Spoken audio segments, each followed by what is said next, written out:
একজন ভক্ত স্বপ্নে দেখেছেন তার হাতে সোনালি রঙের একটা লতা জড়িয়ে গেছে। তিনি কিছুতেই সেই লতার বাঁধন থেকে সম্পূর্ণ মুক্ত হতে পারছেন না। অথচ লতার বন্ধন থেকে সম্পূর্ণ মুক্ত না হলে যে ছেলেটি নৌকা নিয়ে তাকে নদী পার করতে এসেছে সে তাকে পার করতে পারবে না। তিনি তখন ছেলেটিকে বলেন, অবশিষ্ট বন্ধনটুকু তিনি কাটতে পারছেন না এবং তার নৌকায় উঠে তাকে পার করতে ছেলেটিকে অনুরোধ করেন। ওই সময় তার স্বপ্ন ভেঙে যায়।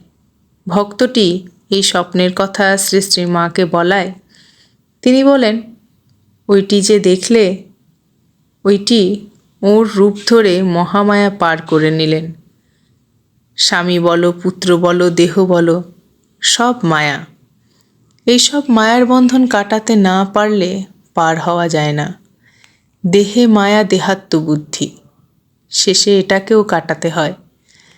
কিসের দেহ মা? দেশের ছাই বই তো নয়, তার আবার গরব কিসের?